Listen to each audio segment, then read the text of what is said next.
Srimati Sushma Swaraj, Honorable External Affairs Minister, General V.K. Singh ji, and Sri M.J. Akbar ji, both the ministers in External Affairs Ministry, Government of India, Dr. Dhyaneswar Muri ji, Secretary Overseas Indian Affairs and Consular Passport and Visas, Honorable Pravas Bharatiya, Members of Parliament, Honorable Indian Members of Parliament, Excellencies, distinguished PIO mayors and guests, brothers and sisters. It gives me immense pleasure to come over here to participate in this conference. In fact, it's a wonderful idea on the part of the Government of India, particularly External Affairs Minister, to think of such a conclave and organize it here in New Delhi. This is a historic occasion, according to me, because it's the first PIO Parliamentary Conference. This is also a special occasion to pay high respect to our ancestors, remember their sacrifices, acknowledge their struggle, and celebrate success and achievements of their descendants. We commemorated the 100 years of abolition of indentured labor last year, so that the history of suffering and cruelty will not be repeated again. That was the purpose. As you know, country of our ancestral roots is the largest democracy in the world, and we feel proud of the same. It's a wonderful feeling that PIO's lawmakers across the continents are here today with us. India has the second largest diaspora in the world, estimated over 31 million, 3.1 crores spread across the globe, whose ancestral roots can be traced to trades, indentured laborers, political devotees, business entrepreneurs, among others. Far away from their homes, our Garmatiya brothers and sisters underwent a prolonged period of trial and tribulations. Indignities and physical and mental sufferings, long journeys in ships were extremely difficult and painful. Despite all these sufferings and challenges, the evolution of diaspora is really remarkable. Today, there is not a patch of foreign land which is not inhabited by an Indian and glows with traces and influence of our multi-layered culture. We are proud of our rich diaspora, spread over many countries and across continents. We stand out for their innate ability to assimilate and yet maintain their distinct identity. Overseas Indians are not just content with the tried and tested professions and vocations. Many of them have successfully carved out a career in politics, government, and diplomacy. Many countries such as Mauritius, Fiji, Trinidad and Tobago and Portugal, PIOs have become heads of state and government. This year, to mark the return of Mahatma Gandhiji, the greatest Pravasi on the earth, to India in 1915, we are celebrating Pravasi Bharatiya Divas with the PIO members of Parliament and mayors from around 23-24 countries. And I warmly welcome you all and thank you for finding time to be here with us. I have direct connection with Parliament, not only being a Parliament member for the last 18-19 years, but also as the presiding chairman of the upper house of India, which is the largest parliamentary democracy in the world. Honorable members of Parliament and mayors, you are from different countries and regions and maybe professing different professions addition to your political career. But there is one vital spiritual bond that unites us. It is the sense of organic connection to this ancestral land, the deep-rooted sense of Indianness that is civilizational and predated nation states. The essence of Indianness is, in my view, the global vision, the holistic vision and harmonious vision. We have believed that the whole world is one family, Vasudhaika Kutumbam. And we believe in Sarve Jana Sukhino Bhavantu, the welfare of all human beings, irrespective of caste, creed, sex, religion and region. We feel we are all one, and our ancestors are one. We believe that harmony and peace are at the heart of sustainable development. It is this unique worldview we have collectively inherited. It is this worldview that has inspired all Indians over the last 2,000 years. This is the message which is probably more relevant than ever in today's world. The presence of such a large number of elected representatives of Indian origin in legislature, such a large number of countries from across the world goes beyond the symbolism of the expanding horizons of the influence of India in the global scheme of things. In my considered view, it is a clear reflection of the strength of the Indian values of inclusivity and also assimilation, nurtured and consolidated over the centuries since ancient times. This land of ours have assimilated in its fold over centuries a large variety of people who came here for a variety of reasons, including for learning, commerce and trade, religious propagation, and even some of them were invaders also. Every such encounter has further enriched the syncretic nature of our traditional values and ethos. The inhabitants of this motherland of India, who have their roots here, can genuinely be proud of such time-tested values which constitute the principles of unity of mankind. When we talk of Indian nationalism, we refer to the pride that is associated with such inclusive humanism. Friends, I can be frank with you, this country had no history of making invasion against anybody. In spite of the great civilizations of thousands of years, we have many civilizations across the globe. Some of them were very famous earlier, some of them are decaying. But Indian civilization, for years together, for centuries together, is surviving because of the principles, the values, the dharma, and the culture and the heritage which our forefathers have given to us. We have no history of India attacking any country at any time. All people came here, they attacked us sometimes. They made us colonial also. Some of them looted also. Some of them have cheated the minds also. But at the same time, India has no history of attacking any country, any time. That is the speciality of this great land, because we believe in human values. We believe in harmony. We believe in all living together. That's the philosophy of this country. That's why we can be proud of this heritage and culture and also of our roots. Some misguided persons here and there may make small statements, and for the sake of news that may become headline. But I can tell you, next day they will become a deadline, because that is not the line of India. That is not the line of India. This country, this land, this people do not tolerate such statements. But we are a democracy of 130 crore people. And some people here and there may talk out of turn. But that should not be seen as the collective will of this nation. The Indian ethos, the culture and heritage which our forefathers have given, आदि काल से, वेद काल से, पुण्य काल से, पुराण काल से जो पूर्वजों ने जिया और दिया, विरासत में हमको मिला, भारतीयता कहो, उसको इंडियननेस कहो, whatever you call it is, that gave us that values.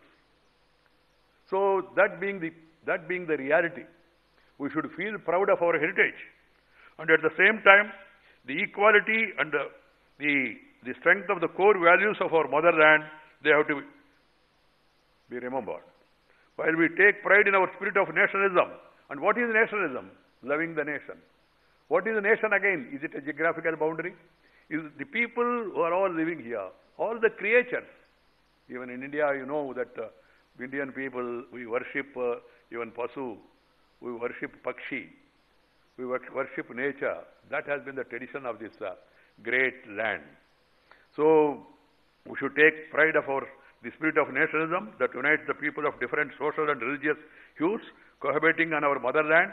Persons of Indian origin living in large number of other countries imbibe and uphold the ethos and values of those countries, because you are living there. That country has given you something. So you must remember, you must also respect the values of those countries and also ethos of those countries where you have decided to settle.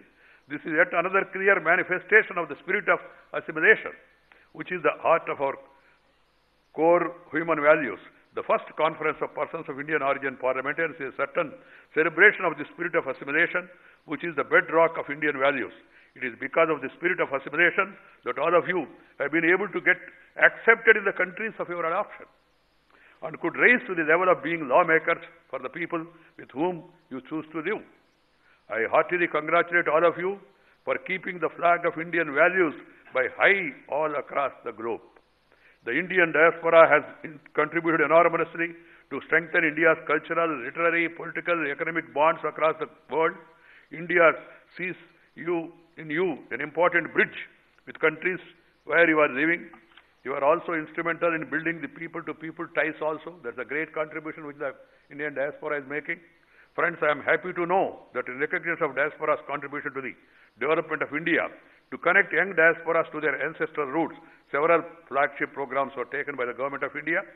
Foremost among them are No India program, Bharat Ko Janiye, Quiz, and scholarship programs for diaspora children. I also feel happy to share with you that in the face of hostile conditions, Government of India have successfully evacuated from war-torn countries over 90,000 overseas Indian nationals, including foreign nationals from nearly 45 countries under Operation Rahat and then Sankat Mochan. That also speaks of our values. The government under the leadership of the Honorable Prime Minister Sri Narendra Bhai Modi and also the External Affairs Minister Srimati Sushma Swaraj, along with her colleagues, have such a nice manner, without causing any problem or friction, was able to evacuate 90,000 people. It's not an ordinary thing. And not only Indian people, but also people of foreign origin. That also speaks of our values and of our commitment and our core ideology.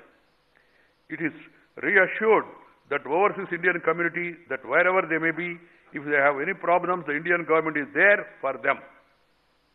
I congratulate External Affairs Minister and her team on such rescue operations undertaken successfully by Government of India for the safety of overseas Indian nationals. Friends, there were different forces of history and circumstances that forced and prompted our people to leave India and settle abroad. The time and the world have since changed today. The role and stature of India has been growing and our nation has been scaling up in the ladder of the Committee of Nations. Resurgent India is a power, economic and military, to reckon with. Internationally, India is a land of opportunity today. The entire world is looking towards India. The economy has slowed down worldwide. There may be some temporary things here also because government have gone for massive reforms. The Prime Minister has given a call for he has given a 3-line mantra. He said, reform, perform, and transform. Transforming India is not an ordinary thing. It's a big challenge because it's a huge nation and with the disparities also. So keeping that in mind, the Prime Minister is pushing reforms. And now people of the country, irrespective of political leanings, they have also accepted this. And world also has recognized. I was the Minister for Urban Development till recently. So I had an occasion to meet more than 35 to 40 ambassadors of different countries. They came to me and they said they want to invest, their companies want to invest in India, in Smart City Mission, in Amrut Mission, in housing sector, in different areas, because they have confidence now. And earlier people used to say, sir, it's all red tape. The Prime Minister has converted red tape into red carpet. Whoever want to come here, they can invest. And also, here the reform process include easy approvals, transparency. Accountability and transparency is very much visible now. So that's a great strength of India. That's why in the entire world and the economy is slowing down, India is steadily moving. The reason is, this is not the statement of the Government of India. I am not going by the Government of India statement. The World Bank, the International Monetary Fund, the ADB, and also Moody's ratings. Moody, not Moody's ratings, Moody's ratings. Everybody is speaking high of India because they see greater opportunities in the coming days in India. That opportunities are very much there. It's not only central government, center and state are working together as a team India. The Prime Minister has given a call saying that we're a federal country, central government and state government and also urban local bodies, panchayats, they must all work as a team. Then only you will succeed because it's a huge nation. You have 3-tier, 4-tier administration also. That's the move now. That's the mood now. So the world is not only recognized but also respecting. That's the reason wherever the Prime Minister of India is going there, there's a huge response. And a lot of the leaders of the globe, they're all praising India's path. So that be reassured, this path will continue. And then people of India, they are also eager. And now present mood is, I can tell you, people are aspirational. 65% of Indian population is below 35 years. It's a great demographic dividend for this country. And the younger generation today, they are focusing more on development. They want good governance. They want to be partners in the story of the development. And everybody feels that he should also become partner in the growth story of India. That's the mood of the country. As I told you, there may be small aberrations here and there. But at the same time, the general mood of the people is very clear. They want to move on. In such a situation, friends, you have seen the World Bank's, the jump in India's ranking in the World Bank's ease of doing business report. From 142, it has come to 100. In 3 years, is a result of this. There are many flagship programs launched by the Government of India. You have a MISCDC program, Make in India, Skill India, Digital India, Clean India. These programs, you have startup, you have stand-up, you have incubation, you have innovation. All new words have been added to the developmental story of our country. That's the mood of the nation. So it's a resurgent India today. I'm very happy. Now, this is happening during our period. Our period means I'm not talking of parties. I'm no more in politics. I've retired from politics, but not tired from public service. So I am there as a constitutional body. So the developmental story of India is very fascinating. And you will see wonders happening shortly because the mood of the nation has changed, the work culture has changed, and the perception about India also is fast changing across the globe. There are problems, there will be problems in a democracy always, but the country is capable of addressing those problems. But one thing I must tell you all, this the challenge to the world order is terror. Terror is the biggest menace the world is facing. If you have tension on the border, you cannot have attention towards development. Without peace, progress is not possible. India is a country which believes in peace, which believes in peaceful coexistence. That's why the Prime Minister of India, for his swearing-in ceremony, he called all the SAARC countries. And suddenly he landed in Pakistan one day for a family function of the Pakistani leader at that time. That shows how India is eager to have good relations. That should be reciprocated. And world today, earlier India was paining, India was facing the pain, India was suffering. Others are not able to appreciate it. Today, world over, global, in Europe, in the Western countries, even United Nations and all, these incidents of terror, they are all increasing. So the world must wake up to this reality. The United Nations, the Security Council, they must hasten their process of understanding the reality of the situation and come together to curb this menace. And terror, unfortunately, is being linked with religion by some people. No religion preaches terror. But some people are using religion for terror advancement. So we have to enlighten the countries wherever we are living. And we must create a world strong public opinion against terror, because terror is against humanity. Terror has no religion or race or caste or anything. That's being misused by people. I'm happy. Today I saw the US and Russia back India to bid stop terror funding by one of the neighbors. There's a story about the same. It's good, but nobody should fund any other country for supporting terror activities. I'm not specifically mentioning this country or that country. Everybody understands it. And some people believe they are aiding, abetting, funding, training terrorists. But they will also become victims of the same. So, keeping that in mind, all the countries, they should all come together, speak in one voice, raise their hands against terror, and then join together for a collective action, so that the humanity can prosper and progress well. This is what I expect, because I thought it's a proper occasion of the PIO's conference of Indian origin, and that the world must seriously think over about this terror. That's one of the challenges before us. And another, of course, democracy, securing democracy, strengthening democracy should be top of our agenda. And then welfare of the people, bridging the urban-rural divide, and then the gulf between the rich and poor, that should be further reduced. And also the equal opportunities to women, and also no discrimination on the basis of caste and all. These are some of the challenges different countries are facing. Yeah, sometimes even including in India also. We must all come together, and that we should be very clear on this. So these, friends, as I was telling you,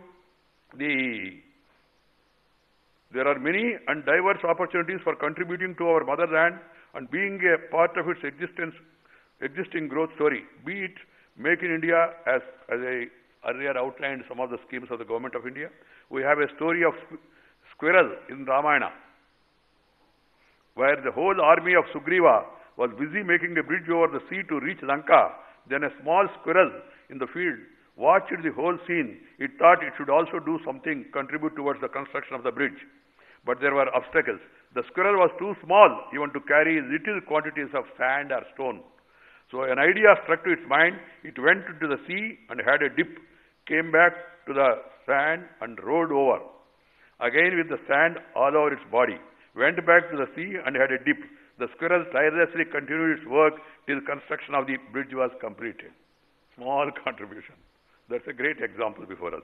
So it's an idea and sense of duty that dawned on the squirrel, which became an agent of change. Friends, we want our ideas, your ideas, best practices. We must learn from others' experience. Nothing wrong in it. There is a crude saying in our rural areas, wise men learn from others' experience and fools learn from their own experience.